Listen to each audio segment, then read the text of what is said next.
Welcome to your channel tour. दोस्तों आप सबका स्वागत है यहाँ पे अपने चैनल टूर में।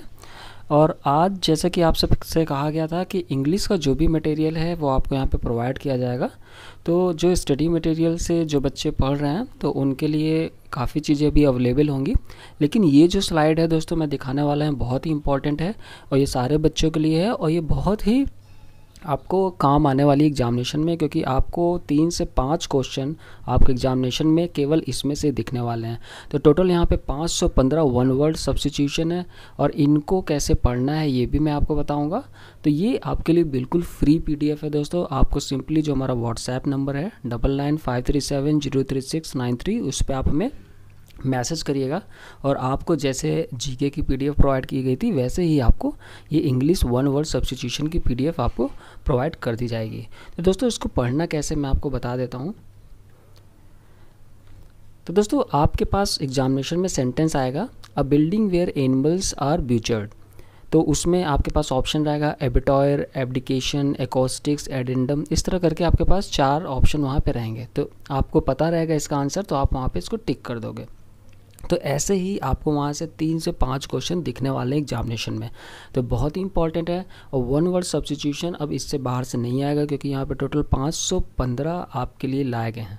ठीक है, तो 515 वन वर्ड सब्स्टिट्यूशन है और ये सफिशिएंट है, वेरियस एग्जामिनेशन में आए हैं, इनसे बाहर आपके एग्जामिनेशन में नहीं आने वाला है। तो दोस्तों मैं यहाँ पे कुछ आपको पढ़ के बता देता हूँ। और जैसे कि मैंने आपको बताया ये पीडीएफ आपके लिए बिल्कुल फ्री बनाई गई है ताकि आप सब दोस्तों यहाँ पे क्वालिफाई हों, तो हमें भी यहाँ पे बहुत अच्छा लगेगा। तो दोस्तों पहला है कि a building where animals are butchered, इसका आंसर है abattoir. An act of abdicating और रिनाउंसिंग द थ्रोन, उसको हम कहते हैं abdication. The branch of physics concern with the properties of sound, acoustics, items of additional material added at the end of a book और other publication, उसे हम कहते हैं addendum.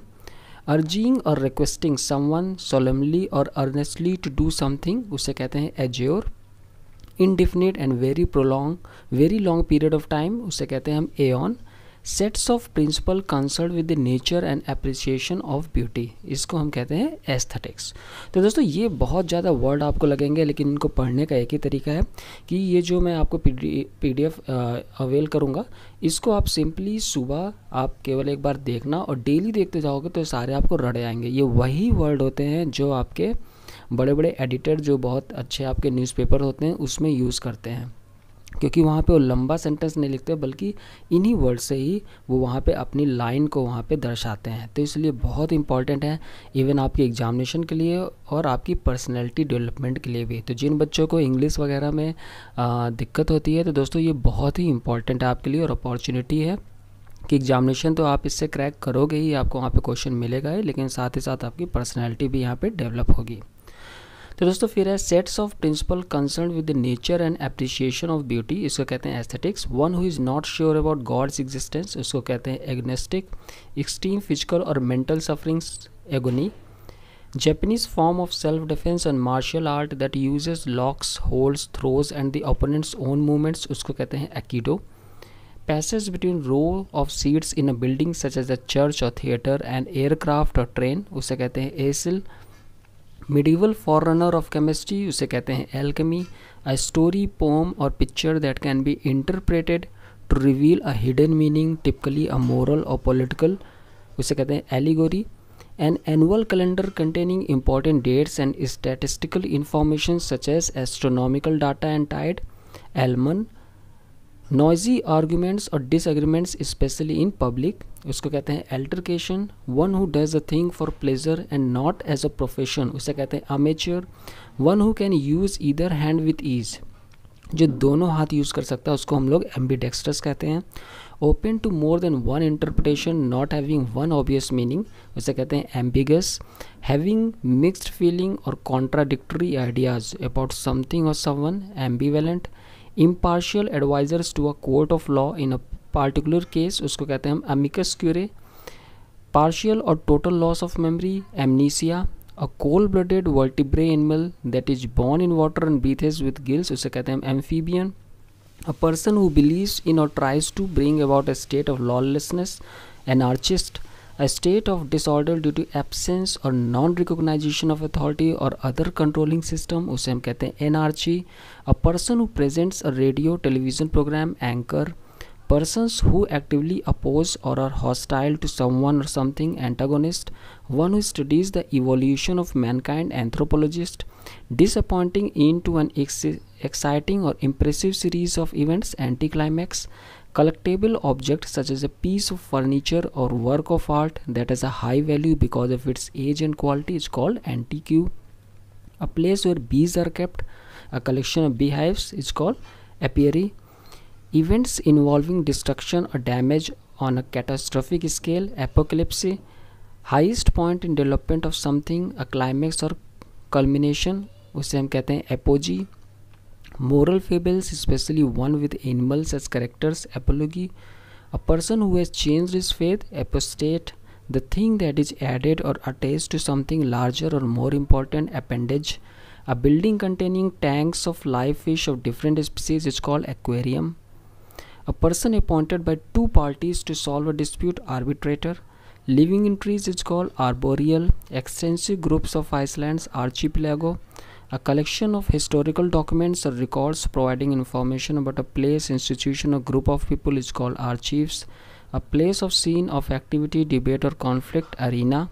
A form of government in which power is held by the nobility is called aristocracy. Fleet of warships is called armada. Impressive display or range of a particular type of thing, array. Money that is owed and should have been paid earlier is called arrears. A collection of weapons and military equipment, arsenal.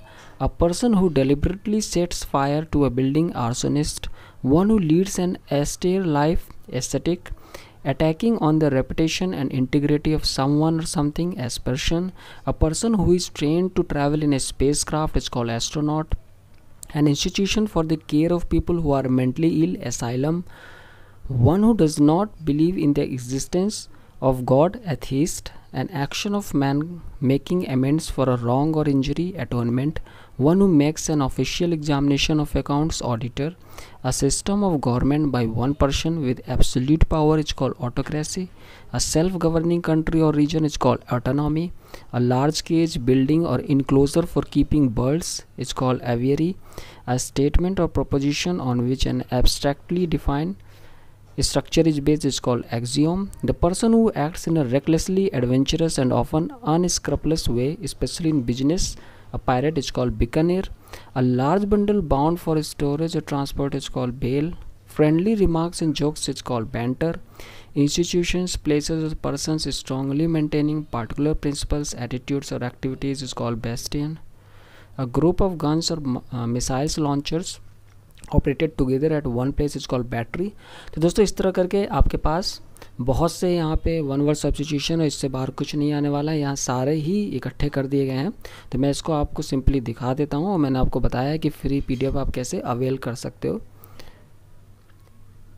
तो यहाँ पे सारे alphabetical वे में यहाँ पे आपके सामने है. आपको सिंपली इसको सुबह एक बार देखना है और डेली आप देखते रहोगे तो 10 से 15 दिन में सारे ही आपको रट जाएंगे. और जैसा कि मैंने आपको बताया है कि ये एग्जामिनेशन के पर्पज़ से भी अच्छा है और साथ ही साथ आपका जो इंग्लिश वोकैब है इसको बहुत अच्छा कर देगा, जिससे आपकी जो पर्सनैलिटी है उसमें भी डेवलपमेंट आता है. अभी आप इंटरव्यू वगैरह देने जाओगे, जैसे आप ये जो फार्माकोविजिलेंस है और इसी तरह के और मेडिकल कोडिंग वगैरह है, तो वहाँ पे इंटरव्यू होता है तो वो लोग उस पर आपकी इंग्लिश भी चेक करते हैं कि आपके पास वोकैब का कितना नॉलेज है या जो आपकी जो इंग्लिश है वो कैसी है. क्योंकि आपको वहाँ पे यूएस पे भी हो सकता है कि आप जिस प्रोजेक्ट पे आप काम करो वो आपके पास यूएस से आ रहा हो तो क्लाइंट यूएस का है. तो जब आप टीम लीडर बनते हो तो वहाँ पे आपके पास इंग्लिश कम्युनिकेशन भी अच्छा होना चाहिए. तो ये सारे वर्ड वहाँ पे बहुत ही इंपॉर्टेंट है आपके लिए. तो इस पर्पज़ से भी मैं दोस्तों कहूँगा कि जितने भी आपके पास 500 अप्रॉक्सीमेट वर्ड्स हैं तो ये आपको रटने ही हैं, केवल एग्जामिनेशन पर्पज़ से नहीं बल्कि आपका यहाँ पे लाइफ चेंजर हो सकता है. क्योंकि ये सारी चीज़ें हमने देखी है, ये सारी चीज़ें हमारे बहुत से फ्रेंड्स हैं. तो इसलिए दोस्तों मैं आपको अभी से बता रहा हूँ, अभी आप उस स्टेज में नहीं हो, लेकिन जब आप जाओगे जॉब के लिए तो आपके नॉलेज के साथ साथ आपका जो कम्युनिकेशन है वो भी वहाँ पे बहुत अच्छा होना चाहिए. उससे आपको जो पैकेज है वो बहुत जल्दी राइज करता है. तो ऐसे कुछ सेक्टर हैं जहाँ पे केवल नॉलेज ही नहीं बल्कि अब अपॉर्चुनिटी है फार्मेसी कैंडिडेट्स के पास कि बहुत से ऐसे सेक्टर खुल गए हैं जहाँ पे आप का कम्युनिकेशन अच्छा है और नॉलेज है, तो दोनों के कॉम्बिनेशन के साथ आप टीम लीडर बन सकते हो और बहुत आगे तक जा सकते हो। तो दोस्तों ये है, आपको PDF अवेल करनी है तो आपको हमारा व्हाट्सएप नंबर मैं फिर से बता देता हूँ 9953703693, और आप हमको SMS करोगे, उस पर आप मुझे टेक्स्ट करिएगा, कॉल कोई मत करिएगा, तो वहाँ पे आपको अवेल हो जाएगी ये PDF। साथ ही साथ जिन बच्चों ने GK की PDF नहीं ली है तो वो GK की PDF ले लें। और दोस्तों जो फिजिकल केमिस्ट्री की और आपके लिए फार्माकोलॉजी का पूरा सिलेबस वाइंड अप हो रहा है, तो ये दोनों चीज़ें उन्हीं कैंडिडेट्स को मिलेगी जो भी जो सब्जेक्ट की चीज़, सब्जेक्ट रिलेटेड पूरी चीज़ें हैं, ये उन्हीं कैंडिडेट्स को वहाँ पे मिलेगी जिन्होंने दोस्तों स्टडी मटेरियल ले रखा है। स्टडी मटेरियल बहुत ही चीप प्राइस में अवेलेबल है, तो मेरे ख्याल से हर कैंडिडेट को वहाँ ले लेना चाहिए। एक जीन्स की प्राइस भी उससे ज़्यादा महंगी होती है, उससे भी कम में रखा गया है। अगर आप उसको वहाँ पर पढ़ते हो तो आप ईज़िली ये एग्जामिनेशन क्रैक कर सकते हो, क्योंकि हर साल यहाँ बहुत से बच्चे केवल इन्हीं स्टडी मटेरियल को पढ़ के ही ईज़िली इसको क्रैक कर ले रहे हैं। और अगर आप स्टडी मटेरियल के साथ दोस्तों जो रैंकर सीरीज़ है, फिर जो आपको PDF प्रोवाइड की जा रही है, तो ये सारी चीज़ें आप करते जाओगे तो आपकी रैंक भी बहुत अच्छी आने वाली है, जिससे आपको ब्रांच और कॉलेज दोनों ही आपको वहाँ पे मन चाहे मिलेंगे। लेकिन आपको वहाँ एफ़र्ट डालना ज़रूरी है। शुरुआत में दोस्तों हो सकता है कि आप कॉन्फिडेंस वहाँ पे लूज़ करें ये सब देख के कि बहुत कुछ है, लेकिन मेरा यही कहना है दोस्तों कि आपको अपॉर्चुनिटी मिली है तो मेक इट काउंट। कोशिश करिए कि आप जितना एफ़र्ट इसमें डाल सकते हैं पूरा एफ़र्ट डालिए, और आपको वहाँ पे बहुत अच्छा कैरियर होने वाला है। नो डाउट आपको बहुत अच्छा कैरियर होगा वहाँ पे, लेकिन आप बिल्कुल वहाँ पे घबराइए नहीं, क्योंकि बहुत से बच्चे घबरा जा रहे हैं। उनका कहना है कि जो GPAT वगैरह का सिलेबस है वो भूल चुके हैं, तो ऐसा कुछ नहीं होता दोस्तों। आपको जो एक बार चीज़ रट जाती है वो चीज़ आपके मेमोरी में रहती है। सिंपली आपको रिवीजन चाहिए होता है, तो वो रिवीजन हमारे जो रैंकर सीरीज़ है उसके थ्रू आपका पूरा हो जाता है। और जो चीज़ें आप पढ़े होते हैं वो जब एग्जामिनेशन में आपको ऑप्शनल के रूप में वहाँ क्वेश्चन दिखते हैं, तो वो सारे आपको वहाँ पर रिकॉल होते रहते हैं। तो दोस्तों आपको बिल्कुल भी घबराना नहीं है, क्योंकि जो बच्चा घबराएगा और पढ़ाई छोड़ देगा, बिल्कुल भी पढ़ाई नहीं करेगा, तो वही वहाँ पर बाहर हो जाएगा, भले आपकी GPAT में बहुत अच्छी रैंक आई हो। तो इसलिए आप देखे होगे दोस्तों कि जो कोई भी फर्स्ट आता है GPAT में, ज़रूरी नहीं कि वो नाइपर में भी वहाँ पर रैंक ला पाए। सारा खेल दोस्तों यहाँ पे कॉन्फिडेंस का ही है कि जो कोई कॉन्फिडेंस लूज़ कर गया, वो किसी भी फील्ड में हो, जॉब लेने जा रहा हो या इंटरव्यू के लिए जा रहा हो या एग्ज़ामिनेशन देने जा रहा हो, तो वो वहाँ पे लैग कर जाएगा। और जो बच्चे के अंदर कॉन्फिडेंस होगा दोस्तों, वो बहुत अच्छी पढ़ाई होने के बावजूद भी ना, मतलब कि उसके ना होने के बावजूद भी वो वहाँ बहुत अच्छा करेगा, क्योंकि एग्ज़ामिनेशन डे भी माने करता है। आपको कॉन्फिडेंस है तो वहाँ पे जो भी आप वहाँ पे क्वेश्चन टिक कर रहे हो, तो आपके अंदर कॉन्फिडेंस है तो वो भी सही होते जाएंगे। ऐसा होता है, बिल्कुल फैक्ट है दोस्तों, क्योंकि कॉन्फिडेंस बहुत मैटर करता है। और कॉन्फिडेंस लाने के लिए दोस्तों आपको वहाँ पे मटेरियल पढ़ना होगा, आपको ये सारी चीज़ें पढ़नी होगी, साथ ही साथ जो टेस्ट सीरीज़ आएगी उसको भी आपको लगाना होगा। तो केवल यहाँ पे आपके पास 1-2 महीने की बात है नाइपर स्टूडेंट्स के लिए, और GPAT स्टूडेंट्स के लिए दोस्तों यहाँ पे 6 से 7 महीने की बात है। अगर आपने ये अभी एफ़र्ट डाल दिया कुछ भी करके, तो आगे की जो आपकी लाइफ है वो बहुत अच्छी हो जाएगी। गेम चेंजर अभी टाइम आपका चल रहा है। और जो बच्चे अभी केवल मौज मस्ती में समय निकाल देंगे या अपना कॉन्फिडेंस लूज़ करके बैठ जाएंगे, तो दोस्तों उनके लिए बहुत मुसीबत आने वाली है। क्योंकि आप अभी जैसे देख रहे हो कि लॉकडाउन हो रहा है और आगे चल के अभी इकोनॉमिकल क्राइसिस भी आएगी। तो कहने का ये मतलब है दोस्तों कि अभी आपके पास अपॉर्चुनिटी है। आप उन भीड़ में तो आ गए हैं कि जहाँ पे नाइपर स्टूडेंट्स की बात करें कि जहाँ पे उन्होंने GPAT क्वालिफाई कर लिया है, अपने आप को अलग कर लिया है दूसरे बच्चों से, लेकिन अभी ज़रूरत है कि आप और अलग भीड़ में चले जाएँ जहाँ पे आपकी अपॉर्चुनिटी ज़्यादा हो जाएगी। अब जहाँ पे दोस्तों अगर ये मानिए कि 1 लाख बच्चा है और आपने GPAT क्वालिफाई किया, आप 10,000 बच्चों में आ गए, तो कहीं पे वैकेंसी निकलती है तो 10,000 बच्चे लिए जाएंगे। लेकिन मानिए कहीं पे 5,000 वैकेंसी है, तो वहाँ पे फिर जो नाइपर स्टूडेंट्स निकाले हैं तो उनकी अपॉर्चुनिटी ज़्यादा बढ़ जाती है। तो इसलिए दोस्तों बहुत इंपॉर्टेंट है आपका ये ईयर। तो कोशिश करिएगा दोस्तों कि अपनी तरफ से अभी बिल्कुल भी ये मत सोचिएगा कि हम कहीं से कोई, मतलब कि अभी ये टाइम जो है उसको आप सही से यूटिलाइज़ ना करें। इसलिए दोस्तों जो भी हमारा स्टडी मटेरियल है हमने उसको प्रीवियस ईयर के मुकाबले इस बार बहुत और मतलब कि चीप प्राइस में ला दिया, ताकि दोस्तों ज़्यादा से ज़्यादा बच्चे यहाँ पे क्वालिफाई हों।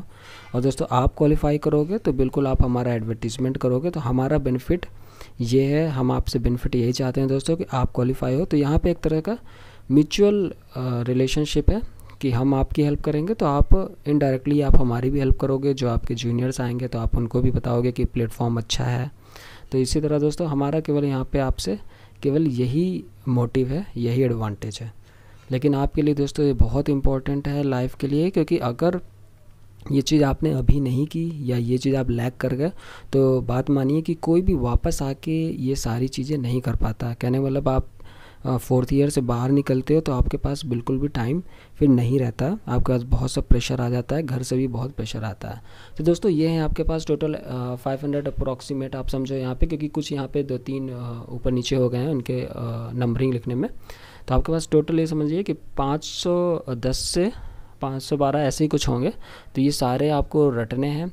और रटने कैसे हैं दोस्तों कि सिंपली आप इनको मॉर्निंग में देखोगे, डेली देखते जाओगे तो 10 से 15 दिन में आपको ये रट जाएंगे और ये आगे चल के आपको बहुत काम देने वाले हैं। साथ ही साथ जो आपका नाइपर का एग्जामिनेशन है तो इसमें भी आपको हेल्प करने वाले हैं। तो जो बच्चे जीपैट के हैं मैं उनको भी बोल दूं दोस्तों कि ये चीज़ें आप भी हमसे आप भी ले लीजिए, क्योंकि आपके लिए भले अभी जीपैट के लिए, लेकिन आपके लिए पर्सनैलिटी डेवलपमेंट साथ ही साथ नाइपर एग्जामिनेशन जब भी आप आगे दोगे तो इसमें बहुत ही आपके लिए काम में आने वाली है। Thank you, take care, bye bye.